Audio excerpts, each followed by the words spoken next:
সবাই মিলে বিশ্বনবীর কাছে যেয়ে বলবে, ইয়া রাহমাতাল লিল আলামিন, ইয়া খাতামান নবীন, রাহমাতাল লিল আলামিন। দেখেন আমাদের কি অবস্থা, কি কঠিন বিপদে আমরা আছি, দাঁড়াতে পারি না, সূর্যের আলোতে ঘেমে হয়রান। আজকে কেউ সুপারিশ করতে পারবে না। সব নবীরা অপারগতা স্বীকার করেছে, তারা বলেছে আপনি ছাড়া কেউ নাকি আল্লাহর সামনে দাঁড়াতে পারবেন না, আপনি একটু সুপারিশ করেন। বিশ্বনবী বলবেন, আসো আসো, আজকের দিনে আমি ছাড়া আল্লাহর সামনে কেউ দাঁড়াতে পারবে না। বিশ্বনবী মাকামে মাহমুদে যে আল্লাহু আকবার বলে সিজদায় লুটিয়ে পড়বেন, আল্লাহ রাব্বুল আলামিন বিশ্বনবীকে এমন কিছু চমৎকার শব্দ শেখাবেন, ওই শব্দগুলো দিয়ে আল্লাহর প্রশংসা করে বিশ্বনবী কাঁদতে আরম্ভ করবেন। বিশ্বনবী এমন ভাবে অজর দ্বারায় সিজদায় লুটিয়ে পড়ে কাঁদবেন, রব্বুল আলামিনের রহমতের দরিয়ায় জোশ লেগে যাবে। রব্বুল আলামিন এই দৃশ্য থেকে সহ্য করতে পারবেন না। রব্বুল আলামিন বলবেন, ইয়া মুহাম্মদ ইরফা রাসাক, ও নবী আপনি মাথা তোলেন, মাথা তোলেন, আপনার কান্না আমি সহ্য করতে পারি না। নবী আপনি মাথা তোলেন, সাল তুতা, আজকে আপনি যা চাবেন তাই দেব। নবী আপনি সিজদা থেকে মাথা তুলেন, সাল তুতা, যা চাবেন তাই দেব। ওয়াশফা তুশাফা, যার জন্য সুপারিশ করবেন তার সুপারিশ কবুল করে নেব। বিশ্বনবী এবার মাথা তুলবেন। যে বিভীষিকাময় সময়ে প্রত্যেক নবী বলেছেন আমি পারবো না, প্রত্যেক নবী বলেছেন নাফসি নাফসি, আমার কি হবে আমি জানি না, আল্লাহ আমারে বাঁচাও। প্রতিটি নবী বলবেন নাফসি নাফসি, আল্লাহ তুমি আমারে বাঁচাও, আমারে বাঁচাও। বিশ্বনবী মাথা তুলবেন, তুলে বলবেন রব্বি হাবলি উম্মতি, আল্লাহ তুমি আমার গুনাহগার উম্মতকে বাঁচাও। এই দুনিয়ার বুকে রব্বুল আলামিন সব নবীকে একটা করে দাওয়া মুস্তাজাবা দিয়েছেন, মানে যে দোয়া করলে কবুল হয়ে যায় সাথে সাথেই। দাও বিহা, দুনিয়ার সব নবীরা ওই দোয়াটা দুনিয়ায় করে ফেলেছে। সব নবীকে আল্লাহ একটা করে দোয়া দিয়েছেন, নবী দোয়া করলেই কবুল। সব নবীরা ওই দোয়া করে ফেলেছে দুনিয়াতে। বিশ্বনবী বলেন আমি করি নাই। ওয়া ইন্নী আখতাবিউ দাওয়াতি শাফাআতান লি উম্মতি ইয়াউমাল কিয়ামাহ, আমার ওই স্পেশাল দোয়াটা আমি দুনিয়ার বুকে কঠিন বিপদে পড়েও কোনোদিন করি নাই। আমি আমার স্পেশাল দোয়াটা কিয়ামতের দিন আমার গুনাহগার উম্মতকে সুপারিশের জন্য রেখে দিয়েছি। আল্লাহ বলবেন নবীর ফারাসাক, মাথা তোলেন, আর কাঁদবেন না। বিশ্বনবী মাথা তুলবেন, আল্লাহ বলবেন সাল তুতা, আপনি যা চাবেন তাই দেব। ওয়াশফা তুশাফা, সুপারিশ করেন, সুপারিশ কবুল করব। বিশ্বনবী বলবেন আল্লাহ ওই স্পেশাল দোয়াটা দুনিয়াতে করি নাই, আজকে আমি তোমার দরবারে দাঁড়িয়ে কিয়ামতের দিন ওই দোয়াটা করছি। আল্লাহ আমার যে উম্মতের হৃদয়ে যাররা পরিমাণ ঈমান আছে, আমার একটা উম্মতকেও তুমি জাহান্নামে ঢোকাতে পারবা না। বিশ্বনবী পাগলের মতো একবার হাউজে কাউসারে যাবেন, একবার সিরাতে যাবেন, একবার পুলসিরাতের দিকে, একবার হাউজে কাউসারের দিকে পাগলের মতো দৌড়াতে থাকবেন, তার কোন গুনাহগার উম্মত যাতে জাহান্নামে ঢুকে না যায়।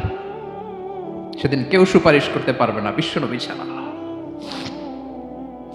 এজন্য ৫ নম্বর আল্লাহ বললেন মান যাল্লাযী ইয়াশফাউ ইনদাহু ইল্লা বিইযনিহি, কার সাহস আছে, কার এত বড় বুকের পাটা কিয়ামতের কঠিন দিন আল্লাহর সামনে দাঁড়িয়ে সুপারিশ করবে?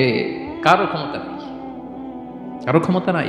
বিশ্বনবী সেদিন সিজদায় পড়ে উম্মতের জন্য কাঁদবেন, সবাই কাঁদবে নাফসি নাফসি, আল্লাহ আমারে বাঁচাও, আল্লাহ আমারে বাঁচাও। বিশ্বনবী বলবেন উম্মতি উম্মতি, বিশ্বনবী আমার জন্য কাঁদবেন, আপনার জন্য কাঁদবেন, আমাদের জন্য সেদিন কেঁদে কেঁদে জাহান্নামের দরজায় দাঁড়িয়ে আমাদেরকে টেনে টেনে জান্নাতে ঢুকাবেন।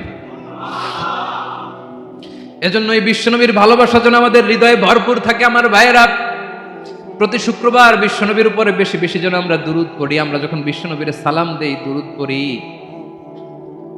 একদল স্পেশাল ফেরেশতা আছে যারা বিশ্বনবীর দুরূদটা নিয়ে সরাসরি বিশ্বনবীর রওজায় যায়, যে বলে অমুকের বেটা অমুক আপনারে সালাম দিয়েছে। বিশ্বনবী নিজ কবরের থেকে নিজেই সালামের উত্তর দেয়। বিশ্বনবীর ভালোবাসা যেন আমাদের হৃদয়ে থাকে, বিশ্বনবীর সুন্নাহ দিয়ে যেন আমাদের জীবনটাকে সাজাই। পারা যাবে ইনশাআল্লাহ। বিশ্বনবীর ভালোবাসা ছাড়া কেউ জান্নাতে ঢুকতে পারবে বিশ্বনবীর পক্ষে আমরা বলবো, বিশ্বনবীর পক্ষে আমরা লিখব, বিশ্বনবীর জন্য আমরা আমাদের কলিজার রক্ত বিলিয়ে দিব, ঠিক কিনা বলেন? সেদিন বিশ্বনবী ছাড়া কেউ সুপারিশ করতে পারবে না। 5 নম্বর আল্লাহ বললেন, মান যাল্লাযী ইয়াশফাউ ইনদাহু ইল্লা বিইذনি, কে আছে সুপারিশ করবে আল্লাহর সামনে আর আপনি আপনার বাবার দরবারে যে সেজদা দেন?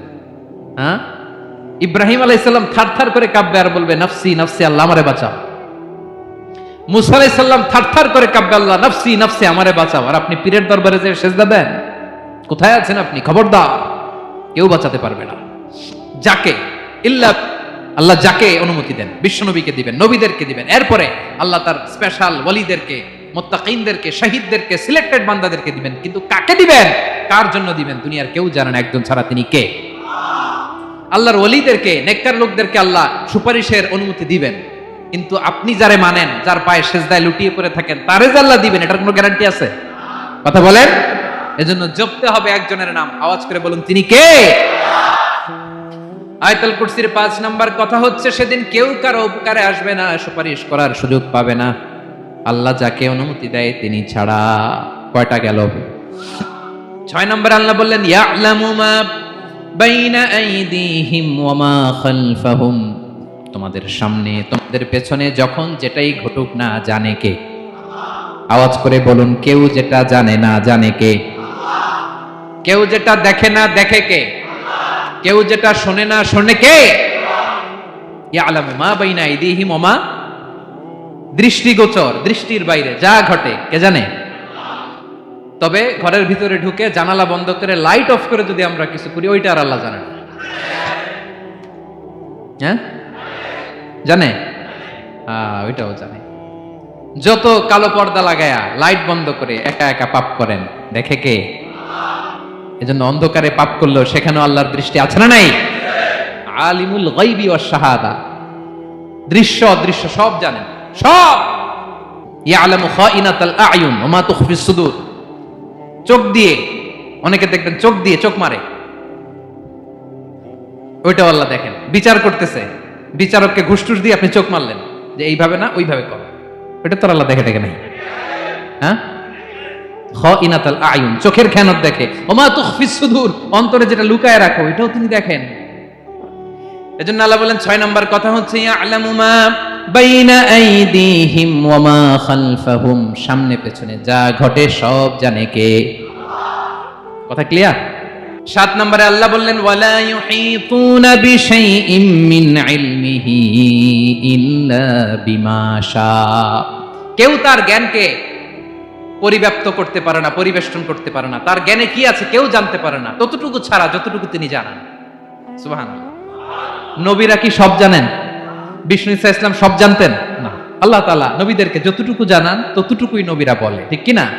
ওমা ইয়ানতিকু আনিল হাওয়া ইন হুয়া ইল্লা ওয়াহয়ুই ইউহা, আল্লাহ যতটুকু জানায় নবীরা ততটুকু বলতে পারে, এর বাইরে বলতে পারে না। আল্লাহ যতটুকু জানায় ততটুকু। আমাদের জ্ঞান যা আছে দিছে কে? সবাই বলুন, কে দিছে? এজন্য আল্লাহ বলে, আমি যদি জ্ঞান দেই তাইলে তোমরা জ্ঞান পাও, এছাড়া জ্ঞানের কোনো মাধ্যম দুনিয়াতে। আর আমাদের জ্ঞান একেবারে কম, এই জ্ঞান নিয়ে আমরা বড়াই, কত বড়াই করি, জ্ঞানের কত বড়াই, গর্ব অহংকার, কত গরম আছে না নাই? কি জ্ঞান আছে আপনার? কি জানেন বলেন? ভবিষ্যৎ জানেন? কালকে কি হবে জানেন? তো কি জানেন আপনি? কালকে কি হবে এটাই তো জানি না, এখন কি হবে তাই জানি না, পিছনে কি করছিলাম এটা মনে রাখতে পারি না। আজ থেকে 1 মাস আগে এই বিকেলে আপনি কি করতেছিলেন মনে আছে? এত দূরে যাওয়া লাগবে না। আজ থেকে 1 সপ্তাহ আগে রাত্রে বেলায় কি খাইছিলেন মনে আছে? আজ থেকে 5 দিন আগে কোন জামাটা পরছিলাম মনে আছে? তো কি জানেন আপনি? কিছুই না। আমাদের জ্ঞানকে আল্লাহ বলেছেন কলিল। কি বলেছেন? এজন্য রব্বুল আলামিন বলেন, তোমাদের জ্ঞান হলো কলিল। ওয়ামা উতিতুম মিনাল ইলমি ইল্লা কলিলা, একেবারে যত সামান্য জ্ঞান আমি আল্লাহ তোমাদেরকে দিয়েছি, আসল জ্ঞান ভান্ডার একমাত্র আমি আল্লাহর কাছে। তাহলে আমাদের জ্ঞানকে আল্লাহ কি বলেছেন? কলিল। একটু বলুন, কি বলেছেন? কলিল মানে কি? একটা মহাসাগরের মধ্যে, খেয়াল করে শুনেন বুঝবেন, একটা মহাসাগরের মধ্যে একটা চড়ুই পাখি যে যদি একটু পানি খায়, পানি খাওয়ার পরে ওই চড়ুই পাখির ঠোঁটে যে একটু পানি লেগে থাকে ওইটারে বলে কলিল। আল্লাহ বলে মহাসাগর থেকে পানি খাওয়ার কারণে চড়ুই পাখির ঠোঁটে যে একটু পানি লেগে আছে, এই পানিটা হচ্ছে তোমরা পৃথিবীতে যারা আছো সবার জ্ঞান, সবাই মিলে এতটুকু জ্ঞান, আর পুরো মহাসাগরের পানি হচ্ছে আমি আল্লাহর জ্ঞান। তাহলে আপনার জ্ঞান তো অনেক বেশি। এজন্য জ্ঞানের বড়াই করা যাবে না। আল্লাহ বলেন ওয়ালা ইউহিতুনা বিশাইইন মিন ইলমিহি ইল্লা বিমা শা, আল্লাহ যতটুকু জানান ততটুকুই আমরা জানি, তিনি যে কত জানেন আমাদের কোনো ধারণা নাই। ঠিক কিনা বলেন? কয়টা গেল? 7টা। আর রইল কয়টা? 8 নম্বরে আল্লাহ বলেন ওয়াসিআ কুরসিয়ুহুস সামাওয়াতি ওয়াল আরদা, তার কুরসি আকাশ জমিন বিস্তৃত। আকাশ এবং জমিনকে পরিব্যাপ্ত করে রেখেছে তার কুরসি, তার ক্ষমতা, তার কর্তৃত্ব। কুরসির 2টা তাফসীর। এক তাফসীর হলো কুরসি মানে ক্ষমতা, তার ক্ষমতা, কর্তৃত্ব, আকাশ জমিন বিস্তৃত। কুরসির আরেকটা ব্যাখ্যা হচ্ছে সরাসরি কুরসি, যেখানে আল্লাহ পা রাখে। কি রাখে? তার মানে হুজুর আল্লাহরও পা আছে? আছে। কেমন আমরা জানি না, আমাদের পায়ের মতো না। সুবহানাল্লাহ পড়েন। তো তাইলে আল্লাহ কার মতো? আল্লাহ আল্লাহর মতো। সুবহানাল্লাহ পড়েন। লাইসা কামিসলিহি শাই, কোনো কিছু তার মতো নয়। তো তিনি কার মতো? তিনি তার মতো। ওয়ালাম ইয়াকুল্লাহু কুফুয়ান আহাদ। ওয়াসিআ কুরসিয়ুহুস সামাওয়াতি ওয়াল আরদ, তার কুরসিটা আকাশ জমিন বিস্তৃত। এটা ঊর্ধ্ব জগতের কথা বাতুপাহাতের ভাইয়েরা। কোন জগৎ? ঊর্ধ্ব জগৎ শুরু হয় এই যে এখান থেকে, মাথার উপর থেকে ঊর্ধ্ব জগতের শুরু। ঠিক কিনা? এই যে শূন্যে যা দেখেন এটা প্রথম আকাশের মহাশূন্য। আল্লাহ বলেন ওয়ালাকাদ যায়্যানাস সামাআদ দুনিয়া বিজিনাতিল কাওয়াকিব, প্রথম আকাশের মহাশূন্যকে আমি তারা গ্রহ দিয়ে সুশোভিত করেছি। আমাদের পৃথিবীর চাইতে অনেক বড় গ্রহ আছে, যেমন সূর্য পৃথিবীর চেয়ে 13 লক্ষ গুণ বড়। কয় গুণ? 13 গুণ। 1300 গুণ, 13,000 গুণ। কত গুণ? আরো জোরে কত গুণ? চিন্তা করছেন পৃথিবীটা কত বড়, আর সূর্য নাকি পৃথিবীর চেয়ে? তার মানে সূর্যই কি সবচেয়ে বড়? না, সূর্যের চেয়ে কোটি কোটি গুণ বড় তারা আছে। এরকম কোটি কোটি তারা নিয়ে আমাদের গ্যালাক্সি মিল্কি ওয়ে, এরকম কোটি কোটি গ্যালাক্সি আছে প্রথম আকাশের মহাশূন্যের মধ্যেই। এরপরে দ্বিতীয় আকাশ। এই দ্বিতীয় আকাশটা প্রথম আকাশের তুলনায় কত বড়? বিশ্বনবী বলেন তোমার হাতের আংটি যদি মরুভূমির মাঝখানে ফেলে দাও, পুরো মরুভূমির তুলনায় তোমার হাতের আংটি যত ছোট, দ্বিতীয় আসমানের তুলনায় প্রথম আসমানটা ঠিক তত ছোট। তৃতীয় আসমান আবার এরকম, ওইটার তুলনায় দ্বিতীয় আসমানটা একটা আংটির সমান। চতুর্থ আসমানের তুলনায় মরুভূমির মাঝখানে তৃতীয় আসমানটা আংটির সমান। একটার চেয়ে আরেকটা বড়। কত বড় আমি বলতে পারবো, আপনারা শুনতে পারবেন, কিন্তু আমরা কল্পনা এটা ধারণ করতে পারবো? পঞ্চম, ষষ্ঠ, সপ্তম, 7 আকাশ শেষ। কি শেষ?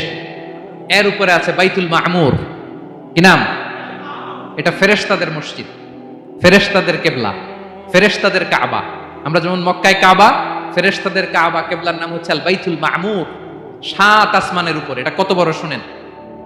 প্রতিদিন বিশ্বনবী বলেন প্রতিদিন এই আল বাইতুল মামুর ফেরেশতাদের মসজিদে 70,000 ফেরেশতা ইবাদতের জন্য চান্স পায়। প্রতিদিন কয় হাজার? একবার ঢুকে যে বের হয়ে যায় কিয়ামতের আগে দ্বিতীয়বার আর তারা চান্স পাবে না। আল বাইতুল মামুর ওইটা শেষ। এরপরে সিদরাতুল মুনতাহা। কি নাম? সীমান্ত বৃক্ষ। এটা আরো বড়, একটা বিশাল বড় বড়ই গাছ আল্লাহ বানাইছে। ওয়া ইলাইহি ইয়ানতাহি ইলমুল মালাইকা, ফেরেশতাদের জ্ঞান সীমানা ওইখানেই শেষ। এর উপরে কি হয় ফেরেশতারা আর জানে না। ফেরেশতাদের ক্ষমতা এখানে শেষ। সিদরাতুল মুনতাহা, সিদরাতুল মুনতাহার এরিয়া শেষ। এরপরে শুরু হয় আল্লাহুল মাহফুজ, কোরআনের বাড়ি। কোরআনের বাড়ি কই? বাল হুয়া কুরআনুম মাজিদ ফি, এটা মিন দুররাতিন বাইদা, সাদা ঝকঝকে ডায়মন্ড দিয়ে আল্লাহ বানাইছে। আমাদের সবার তাকদীর ভাগ্যলিপি ওইখানে লেখা, কি হবে না হবে। কোরআনের বাড়ি ওইটা, ওইটা শেষ। এরপরে শুরু হয় লা জামান লা মাকান এরিয়া। ওইখানে কোনো জামান নাই, মাকান নাই, no time no space area শুরু। ওইখানে কুরসি, যেখানে আল্লাহ পা রাখেন বা কুদরতি পা রাখেন। প্রিয় ভাইয়ের, আমি বলেছিলাম আয়াতুল কুরসিতে আল্লাহর মোট কয়টা সুন্দর সুন্দর নাম আছে? 2টা তো বলে ফেলছি। এগুলো কি ছিল? আল হাইয়ু আল কাইয়ুম। এবার সবশেষে 3 আর 4 নাম্বারটা আসছে। এটা কি? একটা আল আলী আর একটা আজিম। 3 নাম্বারটা হচ্ছে আল আলী, 4 নাম্বারটা আযীম। আল আলী মানে হচ্ছে সর্বোচ্চ, দ্য গ্রেটেস্ট, দ্য হাইয়েস্ট। তার উপরে কেউ আছে? ঊর্ধ্ব জগতের যে বর্ণনা দিছি কি বুঝলেন? আল্লাহর উপরে কেউ আছে? এজন্য তিনি হচ্ছেন আল আলী, সবচেয়ে উপরে, সর্বোচ্চ, দ্য হাইয়েস্ট। তার উপরে কেউ। এজন্য আল্লাহ বলেন সাব্বিহ ইসমা রাব্বিকাল আ'লা। আল আলী আর আল আ'লা কাছাকাছি অর্থ। প্রশংসা করো ওই আল্লাহর যিনি হলেন আলা, সবচেয়ে বড়। তার চেয়ে বড় কেউ আছে নাকি? তার উপরে কেউ আছে নাকি? আল আলা। এজন্য আমরা যখন সেজদায় লুটিয়ে পড়ি, আমরা যখন সবচেয়ে নিচে যাই, আমরা বলি আল্লাহ তুমি সবচেয়ে উপরে। আমরা যখন সেজদায় যাই, আমরা তখন সবচেয়ে কি? নিচে, তাই না? এর চেয়ে নিচে আর মানুষের সবচেয়ে দামি অঙ্গ কপালটারে মাটিতে ঘষি, আমি সবচেয়ে নিচে, আর আমি বলি সুবহানা রাব্বিয়াল আহা, সুবহানা রাব্বিয়াল আলা। আল্লাহ তুমি সবচেয়ে উপরে, আমি সবচেয়ে নিচে, কিন্তু তুমি সবচেয়ে উপরে। সুবহানাল্লাহ পড়ে। আল্লাহ বলে আমি হলাম আল আলী। 4 নম্বরে আমি হলাম আল আযীম, হাইয়ু কাইয়ুম। শেষে বললেন আমি হলাম আল আলী, আমি হলাম আল আযীম। আযীম মানে সুমহান, দ্য সুপ্রিম। সুপ্রিম আল্লাহর সবকিছু চরম পর্যায়ে। তার সবকিছু কি? আল্লাহর শাস্তি চরম পর্যায়ে, আল্লাহর দয়া পরম পর্যায়ে, তার সৃষ্টি প্রকাণ্ড, তার ক্ষমতা প্রচন্ড। তিনি আল আলী, আল আযীম। আওয়াজ করে পড়ুন আল্লাহু আকবার। আল্লাহ বলে আমি হলাম আল আলী, আমি হলাম আল আযীম, আমি হলাম সুমহান। আমার সবকিছু বড়, আমার শাস্তি বড়, আমার দয়াও বড়, মায়াও বড়।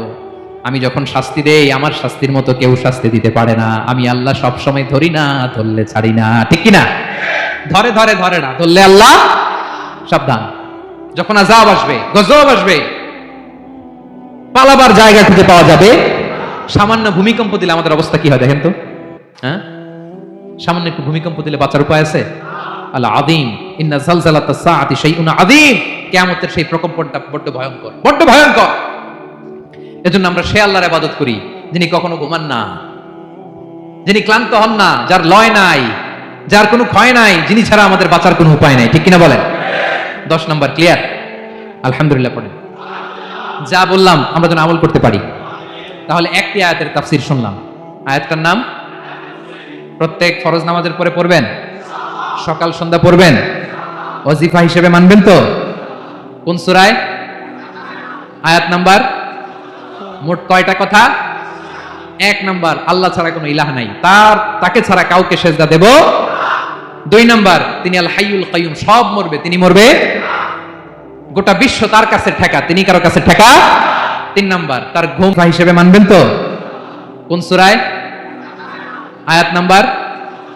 মোট কয়টা কথা? 1 নাম্বার, আল্লাহ ছাড়া কোনো ইলাহ নাই, তাকে ছাড়া কাউকে সেজদা দেব। 2 নাম্বার, তিনি আল হাইয়ুল কাইয়ুম, সব মরবে, তিনি মরবে। গোটা বিশ্ব তার কাছে ঠেকা, তিনি কারো কাছে ঠেকা। 3 নাম্বার, তার ঘুম হিসেবে মানবেন তো? কোন সূরায়? আয়াত নাম্বার? মোট কয়টা কথা? 1 নাম্বার, আল্লাহ ছাড়া কোনো ইলাহ নাই, তাকে ছাড়া কাউকে সেজদা দেব।